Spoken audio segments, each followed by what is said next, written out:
నమస్తే, welcome to our channel. నేను సౌజన్య. లోకేష్ గారు సభలో చేసినటువంటి వ్యాఖ్యలు వింటూ ఉంటే ఎవరికైతే ఆ రెడ్ బుక్లో పేర్లు ఉన్నాయి వాళ్ళందరికీ కూడా చాలా లోపల నుంచి ఒక తెలియనటువంటి భయాన్ని వ్యక్తపరుస్తున్నారు అన్నట్టుగా మనకి వార్తలు వినిపిస్తూ ఉన్నాయి. అయినా నేను అంటే లోకేష్ గారు చెప్పిన మాటలు నాకు పదవి వద్దు, ఈ రెడ్ బుక్లో ఉన్నటువంటి వాళ్ళ పేర్లు సెటిల్ చేయాలనేటువంటి మాటలు చూస్తుంటే ప్రతి ఒక్కరికి తోటాలు వస్తున్నాయి. అందులో టీడీపీ అభిమానులకైతే చాలా ఆనందం వ్యక్తం చేస్తున్నారు. మరి అంశానికి సంబంధించి మనతో మాట్లాడడానికి, వారి విశ్లేషణని మనతో పంచుకోవడానికి ఈరోజు మనతో పాటు ఉన్నారు సీనియర్ పొలిటికల్ అనలిస్ట్ అడిసిమిల్లి శ్రీనివాసరావు గారు ఉన్నారు. వారితో మాట్లాడదాం. నమస్తే అండి. నమస్కారం అండి. అంటే ఒకప్పటి లోకేష్ గారు, ఇప్పుడు రీసెంట్గా లోకేష్ గారు ఎంత తేడా ఉందో మనందరం చూసాం. ఇప్పుడు అందరూ లోకేష్ అని అంటేనే నోటి మీద వేలేసుకుంటున్నారు. ఒకప్పుడు ఎంత ఎక్కిరిచ్చారో వాళ్ళందరూ ఇప్పుడు నోటి మీద వేలేసుకుంటున్నారు. అండ్ నిన్న ఆయన ఇచ్చినటువంటి ఆయన ప్రజెంట్ చేసినటువంటి సభలో ఆయన చేసిన వ్యాఖ్యలు చూస్తూ ఉన్నట్లయితే ముఖ్యంగా టీడీపీ శ్రేణులందరికీ కూడా చాలా హర్షం వ్యక్తం చేస్తూ ఉన్నారు.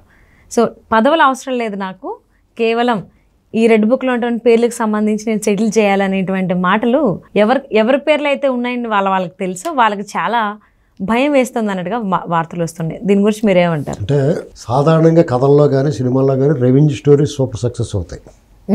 రెవెన్యూ స్టోరీస్ అంటే మీకు చిన్న అన్నదమ్ముల అనుబంధం ఉందనుకోండి. సినిమా చిన్నప్పుడు వాళ్ళ అమ్మ నాన్న చంపేస్తే పెద్దోడైపోయి వాళ్ళ మీద పగ తీర్చుకుంటాడు.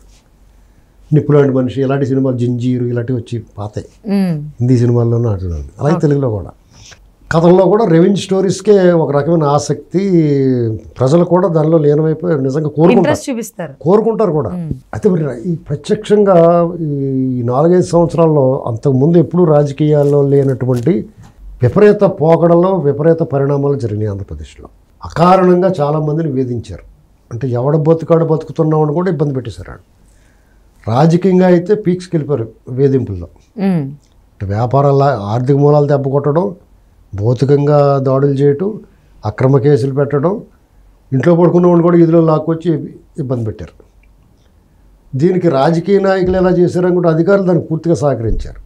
అధికారులు తోడ్పాటు లేకుండా రాజకీయ నాయకులు ఏం చేస్తారు? కొంతమంది అధికారులు కూడా ఇదే సొంత అనుకుని వాళ్ళు కూడా మొదలెట్టారు.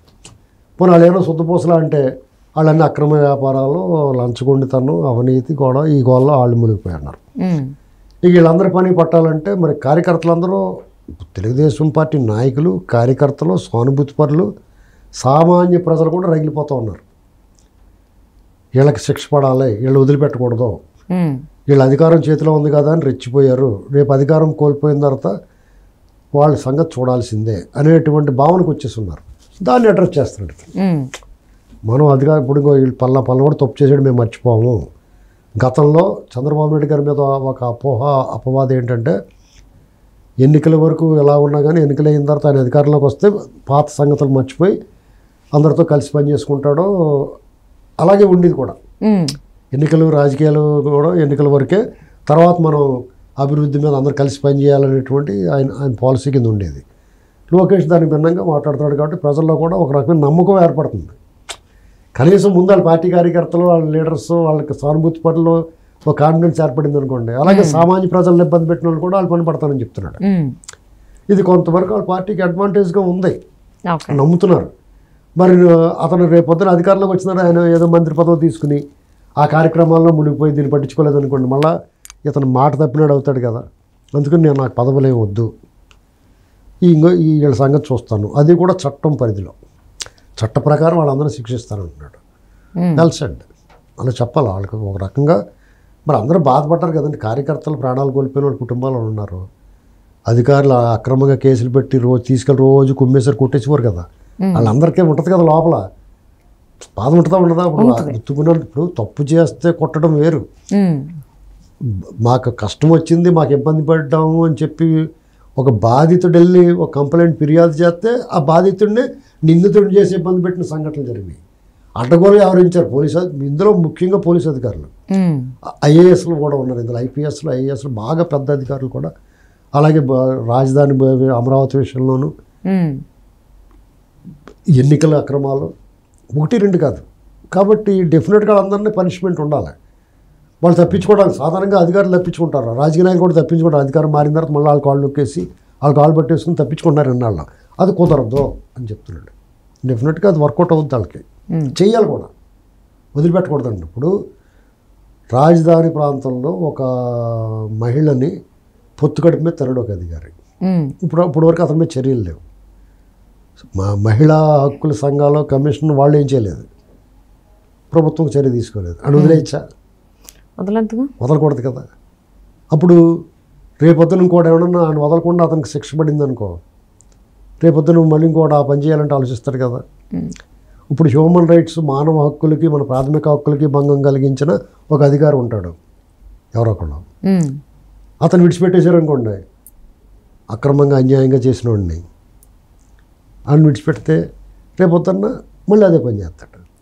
ఇప్పుడు నారాయణ గారు ఇంటికి వెళ్ళారు, అక్కడ ఏమి లేకపోయినా తనిఖీలు చేశారు, వాళ్ళ పని పెట్టారు అనుకో, ఈసారి ఎవడన్నా తనిఖీలకు వెళ్ళమంటే ఏదైనా ఆధారాలు ఉంటే వెళ్తాం, మేము పర్ఫెక్ట్గా అన్నీ చూసుకుని వెళ్తాం తప్ప, విచారణ చేసి తప్ప మేము అరెస్ట్ చెయ్యం అని చెప్తారు. లేదంటే గుడ్డ చేయలేబడినట్టు వెళ్ళి తీసుకొచ్చేబట్టి తీసుకొచ్చు. అలాగ కొంత వాళ్ళకి కాళ్ళకి పగ్గాలు వేయాలి, కాళ్ళకి బంధాలు వేయాలి, దానికి పనిష్మెంట్ ఉండాలి. చంద్రబాబు నాయుడు గారు హయాంలో మంచి పోస్టుల్లో ఉండి తర్వాత గోడ దూకేసి వాళ్ళు కూడా అక్రమార్జన చేసేసి దుర్మార్గంగా వ్యవహరించిన వాళ్ళు ఎవరు విడిచిపెట్టకూడదు. వాళ్ళకు భయం వస్తుంది, ఈ కాడి నుంచి మన జాతకం ఉండాలి రా బాబు, తప్పు చేయకూడదు. అంటే రాబోయేటువంటి రోజుల్లో అయినా లోకేష్ ఇంకొంచెం ఇప్పుడు ఎలా అయితే సంచలనమైనటువంటి వ్యాఖ్యలు చేశారో, రాబోయేటువంటి రోజుల్లో కూడా ఇలాగే సంచలనమైనటువంటి వ్యాఖ్యలు చేసినటువంటి అవకాశాలు ఉన్నాయని చెప్పి అనుకోవచ్చు అంటారా? హోప్స్ పెట్టుకోవచ్చా? ఇప్పుడు ఇది సంచలనమైన వ్యాఖ్య కానీ ఆచరణలో పెట్టాలి. దీనివల్ల ఇంకో ఉపయోగం ఏంటంటే, ఇప్పుడు పార్టీ అధికారంలోకి వచ్చినప్పుడు చంద్రబాబు నాయుడు గారు ఇదివరకు లోకేష్ గారు కూడా పదవుల్లో ఉన్నారు. ఆ పార్టీ పని రాజకీయంగా రాష్ట్రంలో అభివృద్ధి కార్యక్రమాలు మునిగిపోయి పార్టీని పట్టించుకోలేదు. ఇప్పుడు రాజకీయ పార్టీని కూడా పట్టించుకోవాలి కదా, ఒక సిస్టమ్ కదా అది. రేపు వాళ్ళ అధికారంలో రావడానికి ఉపయోగపడే ఆ నిచ్చెన కూలగొట్టేసుకుంటే వాళ్ళు. కాబట్టి గత హయాంలోనే బాబు గారు అధికారంలో, ఆ పార్టీ అధికారంలో ఉంది, బాబు గారు ముఖ్యమంత్రి అయితే లోకేష్ గారు పార్టీ పని చూసుకోవాల్సిందని అనుకున్నారు. పార్టీని గాలికి వదిలేశారని చెప్పేసి వాళ్ళ మీద అపవాదం వచ్చింది. అపవాదం నిందో ఏమైనా కానివ్వండి. ఇప్పుడు అది దాన్ని సరి చేస్తున్నాడు ఆయన, పార్టీకి అందుబాటులో ఉంటాడు. పార్టీ కార్యకర్త సానుభూతి పరులకి వాళ్ళ దర్శనాలు దొరకాలి కదా, వాళ్ళ అపాయింట్మెంట్లు దొరకాలి, వాళ్ళతో ఎవడన్నా చెప్పుకోవాలంటే చెప్పుకోవడానికి అవకాశం ఇవ్వాలి, వాళ్ళతో కలవాలి. వాళ్ళతో ఎప్పుడైతే కలిసారో కార్యకర్తలతోటి, సామాన్య కార్యకర్తలతో ఎప్పుడైతే నాయకుడు కలవగలిగాడో, వాళ్ళతో కలిసిమెలిసి ఉన్నాడో, పాదయాత్రలే చేయక్కలేదు, అంత కష్టపడక్కలేదు.